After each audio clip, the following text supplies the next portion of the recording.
mengenal hidayah Allah, tidak dekat dengan nilai-nilai yang Allah ajarkan. Awal hidupnya buruk, tengahnya di usia 30-40 masih begitu, tidak menemukan pencerahan, tidak ada seperti hidayah dalam pikiran dan hati. Itu di usia 40-an. Ternyata di usia 50-60 menjelang senja juga tidak dekat dengan nilai-nilai kebenaran. Dan na'udzubillah, pas dipanggil oleh Allah, orang itu memang jauh dari ajaran-ajaran agama. Itulah syarrun nas, seburuk-buruk manusia. Semoga kita semua, anak cucu kita, dijauhkan, dilindungi oleh Allah.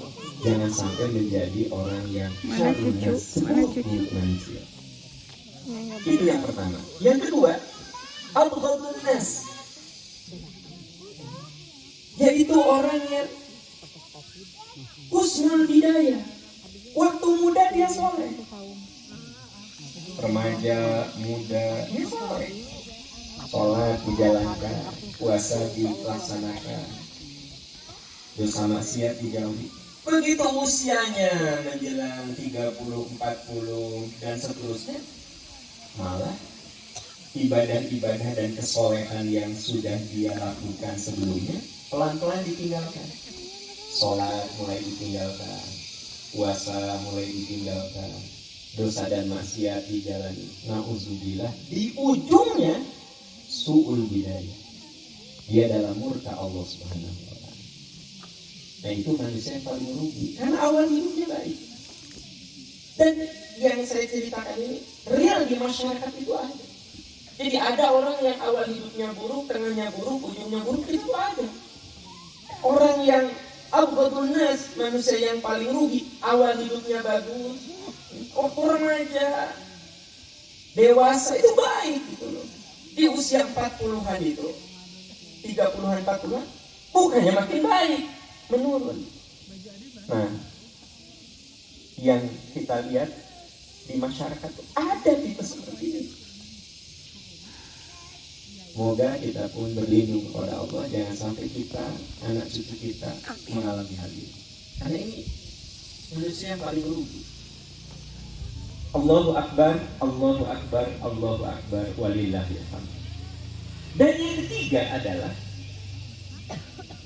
manusia yang diberi keberkahan.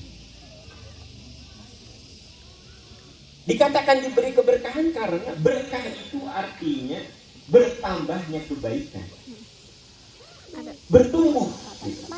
Itu namanya berkah. Kalau kita punya tanaman, sebut saja tomat, cabai, tadinya tidak berbuah, kemudian berbuah, nah itu namanya berkah. Tadinya orang yang berkah itu boleh jadi ekstrimnya syarrun, su'ul bidayah, awal hidupnya buruk. Ketika remaja sering bikin sakit hati orang tua. Terus makin berumur, makin banyak melakukan pelanggaran. Sholat tidak dilakukan, puasa tidak dilakukan, maksiat dilakukan. Semua dosa itu sepertinya dilakukan. Tapi alhamdulillah di usia 40-an gitu, 30-an, tadinya dari bawah menemukan pencerahan, mulailah jadi suka sholat, puasa, belajar Al-Quran, rajin datang ke pengajian. Itu orang yang diberkahi.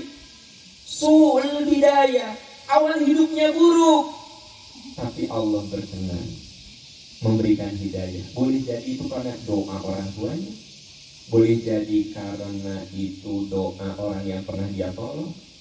Allah alam, kita tidak tahu.